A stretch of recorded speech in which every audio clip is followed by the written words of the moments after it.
Good morning बच्चों। आप लोग अच्छे हैं? चलिए, तो आज क्या है? शनिवार। आज सुरक्षित शनिवार, सेफ सैटरडे। आज का जो टॉपिक है, आज का जो विषय है, विद्यालय आपदा प्रबंधन समिति का गठन, पुनर्गठन।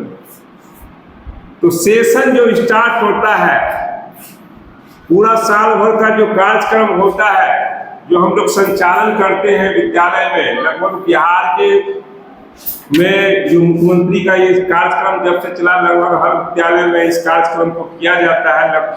पता नहीं कि कुछ विद्यालय में होता भी नहीं, लेकिन आज उसका सेशन चेंज हो रहा है। तो अप्रैल का ये दूसरा सप्ताह है। इसमें जो पहले बनाया गया था आपदा प्रबंधन समिति, तो उसको अब भंग करते हुए नए सिरे से फिर आज उसका गठन होगा और फिर आगे से उसको सुचारू रूप से फिर इस मुख्यमंत्री सुरक्षा कार्यक्रम जो है उसका सुचारू रूप से संचालन होगा। तो अब आप लोगों को एक बार सबसे पहले इसका नारा लगा लें।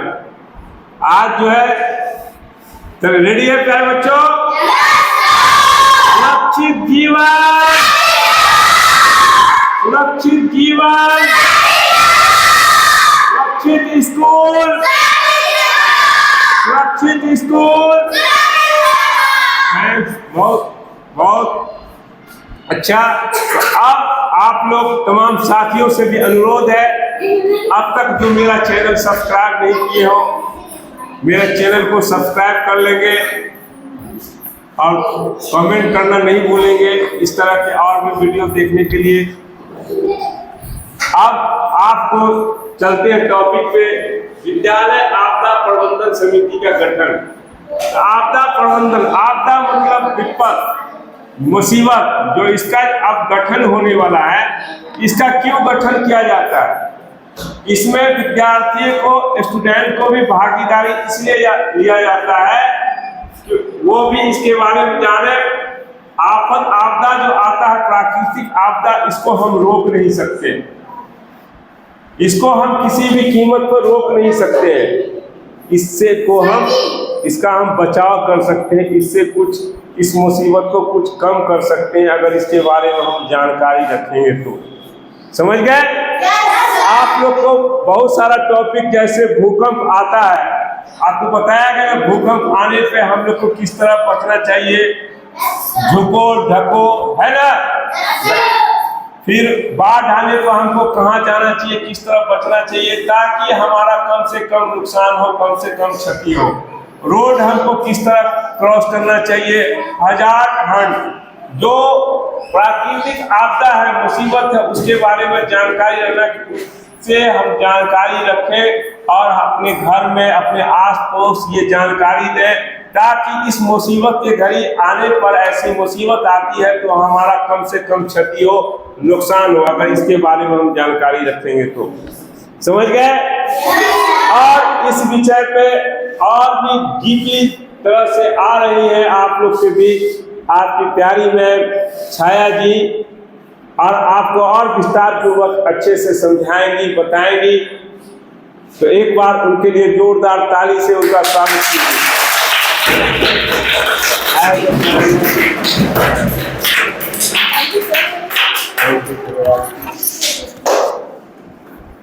जैसा बच्चों आप लोग सब जानते हैं कि आज शनिवार है, और शनिवार के दिन, हर शनिवार की तरह इस शनिवार भी सुरक्षित शनिवार का प्रोग्राम किया जा रहा है, कार्यक्रम किया जा रहा है। आप पहले ही सर के द्वारा यह जान चुके हैं कि आज कौन से टॉपिक पे हम लोग को गठन करना है, कौन से टॉपिक का चयन करना है, ठीक है? तो सबसे पहली बात कि आपदा होता क्या है। जैसे कि आज का टॉपिक है विद्यालय आपदा प्रबंधन समिति का गठन एवं पुनर्गठन।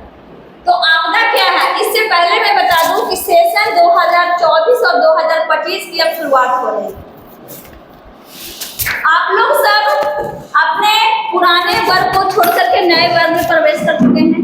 ये सब के लिए आप लोग को हार्दिक बधाई हो, और आप लोग इसी तरह से कड़ी मेहनत करके आगे बढ़ते जाइए। तो हर बार की तरह इस बार भी पिछले सप्ताह का टॉपिक क्या था कि फोकल शिक्षक क्या होते हैं, उसके बारे में आप लोगों को बताया गया था और बाल प्रेरकों का चयन किया गया था। तो जहाँ कहीं भी फोकल शिक्षकों का चयन हुआ है, बहुत जगह सारे स्कूलों में यह प्रोग्राम चलता है मुख्यमंत्री सुरक्षा योजना के तहत, और इसमें जो पुराने फोकल शिक्षक हैं उनको फिर से फोकल शिक्षक जो बनाया गया है उनके लिए उन्हें बहुत बहुत बधाई। और वैसे शिक्षक जो नए हैं, जो नए शिक्षक को इसमें शामिल किया गया है, उनको भी पूरे जोश के साथ, उनका भी उत्साह के साथ मैं स्वागत करती हूँ, जो अलग अलग विद्यालयों में कार्यरत हैं, अलग अलग विद्यालयों में कार्य करते हैं। तो आज हम लोग अपने इस टॉपिक का शुरुआत करते हैं कि आपदा क्या है। आपदा हमें कभी बताकर नहीं आती है।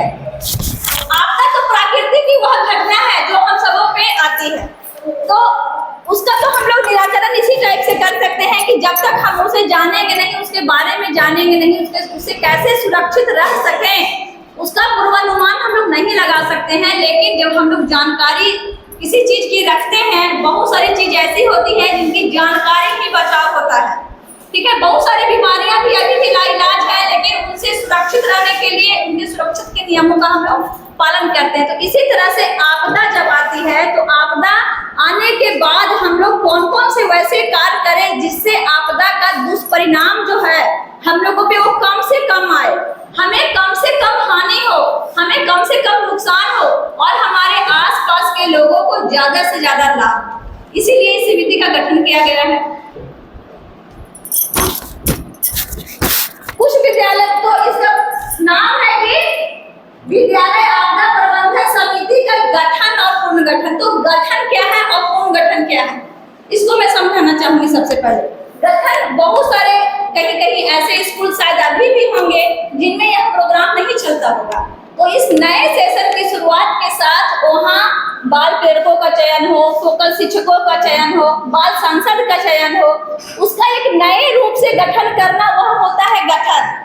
और वही है पुनर्गठन की बात। तो जहाँ यह कार्यक्रम लगातार चलाए जा रहे हैं पिछले वर्षों से, तो जहाँ ये कार्यक्रम चलाए जा रहे हैं, तो उस कार्यक्रम के अंतर्गत जब नए सेशन आते हैं, तो जो प्राथमिक विद्यालय है, तो प्राथमिक विद्यालय तो क्लास 5 तक ही होते हैं, तो क्लास 5 के बच्चे पास आउट होकर के नए स्कूल में चले जाते हैं, और जो माध्यमिक विद्यालय होता है वह 8 कक्षा तक होता है, और 8 क्लास के जो बच्चे होते हैं वह पास आउट होकर के नए स्कूल में अपने उच्च शिक्षा के लिए नए स्कूल में जाते हैं, नए वर्ग में जाते हैं।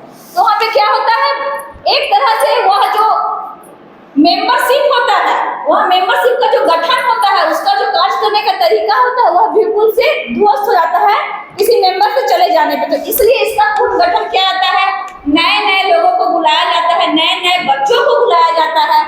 तो प्राथमिक स्कूल में बच्चे कहाँ से ले आते हैं, क्लास 3, क्लास 4 और क्लास 5। बाल प्रेरकों के लिए प्राथमिक स्कूल में, क्योंकि प्राथमिक स्कूल तो 5 क्लास तक ही रहता है, 1 और 2 क्लास के बच्चे बहुत ही छोटे रहते हैं, उनमें समझ की बहुत ही कमी रहती है। तो क्लास 3 के बच्चे, क्लास 4 के बच्चे और क्लास 5 के बच्चे, ये तीनों बच्चे बाल प्रेरकों का काम करते हैं। वहीं माध्यमिक स्कूल में क्लास 6 के बच्चे, क्लास 7 के बच्चे और क्लास 8 के बच्चे, ये 3 बच्चे लिए जाते हैं, 3 वर्ग से बच्चे लिए जाते हैं, और इस तरह से बाल संसद का गठन होता है, बाल प्रेरकों का गठन होता है। अब है कि आपदा प्रबंधन समिति का गठन क्यों होता है। तो आपदा प्रबंधन समिति का गठन इसलिए होता है क्योंकि इसमें हम लोग कुछ मॉक ड्रिल करके बताते हैं। तो बाल प्रेरकों का यह काम होता है, फोकल शिक्षकों का यह काम होता है, और इसमें वैसे शिक्षक और वैसे बच्चे चुने जाते हैं जो अपने समाज में बिल्कुल अच्छी तरह से घुल मिल जाए, उनके विचारों को, उनके व्यवहारों को लोग अच्छी तरह से समझे, अच्छी तरह से उनको सकारे, एक पॉजिटिव एनर्जी के साथ उनकी बातों को माने। जिस तरह से एक छोटे बच्चे अपने शिक्षक की बात को ज्यादा मानते हैं, अपने पेरेंट्स की बात को कम मानते हैं, उसी तरह से वैसे शिक्षकों का इसमें चयन किया जाता है जो बच्चों से बहुत ज्यादा घुले मिले होते हैं। और बाल प्रेरकों में वैसे बच्चों का चयन किया जाता है जो बच्चे अपने एक्टिविटी के द्वारा पूरे क्लास को एक रूप से सामंजस्य करके रखते हैं। तो बाल प्रबंधन समिति में कौन कौन से होते हैं, तो इसमें सबसे पहले VSS के अध्यक्ष होते हैं। VSS के अध्यक्ष होते हैं जो कि वार्ड मेंबर के सदस्य होते हैं। वार्ड मेंबर के सदस्य कौन होते हैं, जो पंचायत प्रतिनिधि के रूप में चुने जाते हैं। इसमें प्रधान शिक्षक भी होते हैं जो कि हेडमास्टर होते हैं। फोकल शिक्षक होते हैं, एक या दो फोकल शिक्षकों का चुनाव इसलिए किया जाता है क्योंकि मान ले कि एक जो फोकल शिक्षक है उन्हें वायदा पे कभी कोई जरूरी काम आ गया तो दूसरे फोकल शिक्षक इस काम को सुचारू रूप से आगे बढ़ाते हैं। इसमें बाल संसद होते हैं, बाल प्रेरक 3 होते हैं और बाल संसद 6 होते हैं, जिसमें बाल संसद में कौन होते हैं? प्रधानमंत्री होते हैं, सुरक्षा मंत्री होते हैं, स्वास्थ्य मंत्री होते हैं, स्वच्छता मंत्री होते हैं, शिक्षा मंत्री होते हैं। तो इस तरह से बहुत सारी मंत्रियों को मिलाकर के एक बाल संसद का गठन किया जाता है। इसमें एक चीज पे और ध्यान देना रहता है कि सुरक्षा मंत्री 2 होते हैं, एक सुरक्षा मंत्री होते हैं, एक और उप सुरक्षा मंत्री होते हैं। इसमें मीना मंच का भी आयोजन किया जाता है। मीना मंच क्या है? मीना मंच वैसे स्कूलों के लिए होता है जहां गर्ल्स और बॉयज दोनों होते हैं। जिन स्कूलों में सिर्फ बॉयज का स्कूल होता है, जो स्कूल सिर्फ लड़कों के लिए होता है, वहां मीना मंच का गठन नहीं होता है। और जहां स्कूल मध्य स्कूल रहता है, माध्यमिक स्कूल रहता है, 8 क्लास तक स्कूल रहता है, वहां मीना मंच का नहीं किशोरी मंच का गठन किया जाता है। तो जैसे मैं बताई कि प्राथमिक स्कूलों में मीना मंच का गठन होता है और माध्यमिक विद्यालयों में किशोरी मंच का होता है। तो हमारा स्कूल जो माध्यमिक स्कूल है और हमारी ये मैम निभा मैम है, इस निभा मैम के देखरेख में ही हमारे स्कूल में किशोरी मंच का कार्यभार चलन होता है। कार्यक्रम इनका यही चलाते हैं, मुख्य रूप से इनके यही उत्तरदायित्व होते हैं, उसमें क्या करना है नहीं करना है यही करती हैं। और मैं यह बताना चाहती हूँ कि मीना मंच या किशोरी मंच क्या है। इसमें बच्चों की, शिक्षकों की और अभिभावकों की ये सब का जो एक ब्यौरा तैयार होता है, ये सब मिलकर के जो काम करते हैं, इनको जो भूमिका होती है वो बहुत ही महत्वपूर्ण होती है। इसमें प्रधान शिक्षक की भी भूमिका उतनी ही महत्वपूर्ण होती है, फोकल शिक्षक की भूमिका उतनी ही महत्वपूर्ण होती है। बच्चे और उनके अभिभावक, बच्चे जो है एक रूप से अभिभावक और शिक्षकों के बीच मीडिया का काम करते हैं, वह समाज को जोड़ने का काम करते हैं विद्यालय से, इसलिए इन सबों में बच्चों की भूमिका सर्वोपरि होती है। बाल संसद क्या होता है? अब मैं यह बताना चाहती हूँ कि बाल संसद क्या होता है। बाल संसद एक ऐसा संसद है, एक ऐसा रूप है जो बच्चों के लिए बहुत ही जरूरी है और यह बच्चों को एक ऐसा सुअवसर प्रदान करता है जिससे बच्चों में नेतृत्व की भावना का विकास होता है। बच्चों में अपने कर्तव्यों के प्रति जो भाव होता है, कर्तव्यों के प्रति जो उनकी निष्ठा होती है, किस काम को किस ढंग से वह किस प्रकार से करते हैं, उनकी सोच का, उनके विचारों का बहुत ही बड़ा मूल्य होता है, बहुत ही बड़ा योगदान होता है। इसमें उनके नैतिक मूल्यों का, प्रजातांत्रिक मूल्यों का, प्रजातांत्रिक गुणों का समावेश होता है और यह उनके लिए आगे चल करके बहुत ही बड़ा कार्य करता है। बाल संसद मंत्रालय में कितने होते हैं सदस्य? तो बाल संसद मंत्रालय में एक प्रधानमंत्री होते हैं, एक स्वास्थ्य मंत्री होते हैं, स्वच्छता मंत्री होते हैं, सुरक्षा एवं न्याय मंत्री होते हैं, पोषण मंत्री होते हैं, उपस्थिति मंत्री होते हैं, शिक्षा मंत्री होते हैं, कौशल एवं विकास मंत्री होते हैं, पर्यावरण मंत्री होते हैं, खेल कूद एवं संस्कृति मंत्री होते हैं, सूचना एवं संपर्क मंत्री होते हैं। तो इन सब मंत्रियों में कितने होते हैं? किसी भी स्कूल में बाल संसद में कितने मंत्रियों के कितने बच्चों का समायोजन करना है, कितने बच्चों का गठन करना है, वह हम लोग जानते हैं।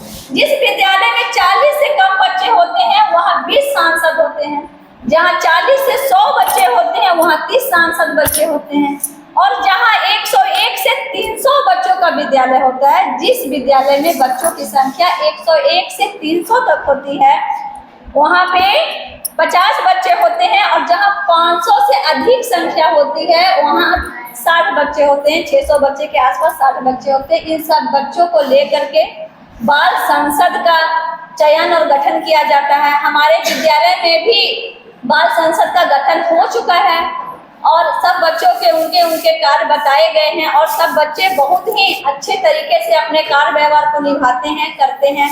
और सारे बच्चों को मेरी यही शुभकामनाएं हैं कि वह भविष्य में अपने इस कर्तव्यों का पालन करें। जो भी बताए जाते हैं शिक्षकों के द्वारा आपदा प्रबंधन समिति में, आपदाओं में क्या करना चाहिए, कैसे हम अपने आप को सुरक्षित रख सकते हैं, कैसे हम आने वाले खतरे से बच सकते हैं, इसका निराकरण करें, इसका उपाय करें, क्योंकि जानकारी ही बचाव है। आपदाओं को कभी भी हम टाल नहीं सकते हैं।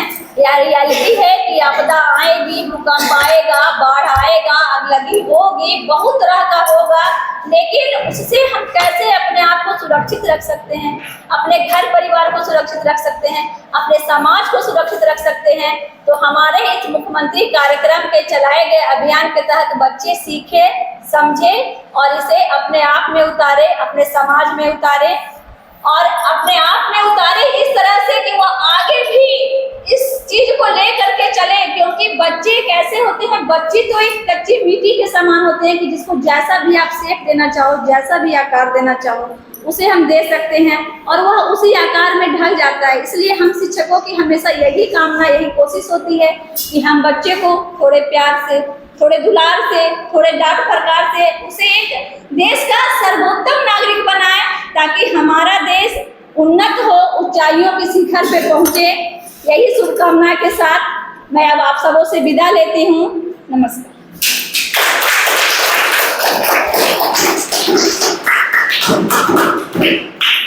बहुत बहुत धन्यवाद छाया मैम। प्यारे बच्चों, अभी आपने देखा कि मैम ने पूरी तरह से विस्तार पूर्वक से आपको समझाया कि इस विद्यालय आपदा प्रबंधन समिति का गठन क्यों होता है, किस लिए होता है, विद्यार्थियों में क्या क्या नेतृत्व क्षमता और किस तरह का और क्या क्या विकसित होता है, इसके बारे में विस्तार पूर्वक बताया। मुख्यमंत्री विद्यालय सुरक्षा कार्यक्रम का क्या मकसद है, इसके बारे में आपको जानकारी दी।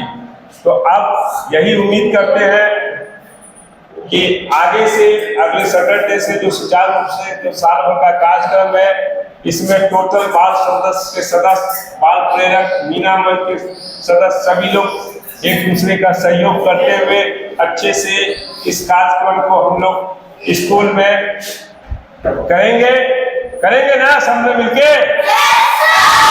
बहुत अच्छा। तो मैम रहेगी, सब लोग रहेंगे बहुत अच्छे तरीके से और बहुत अच्छे ढंग से। आगे शनिवार से भी टॉपिक पे अच्छे से कार्यक्रम होगा। तो अब इस कार्यक्रम को यहीं पे समाप्त करते हैं। मैं मोहम्मद तौकीर खां, यूएमएस खरवा से, छाया मैम, निभा मैम, हमारे राहुल सर और प्यारे बच्चे सब मिलकर अब आप लोग से विदा लेते हैं। और अंत में ये फिर से एक बार करना चाहते हैं, आप तमाम साथियों से अनुरोध करना चाहते हैं, ये छोटा सा प्रयास हम सभी साथियों का अगर आपको पसंद आया हो, हमारे वीडियो को लाइक कीजिएगा, ज़्यादा से ज़्यादा शेयर कीजिएगा और हमारे चैनल को सब्सक्राइब कीजिएगा। Okay, thank you, bye.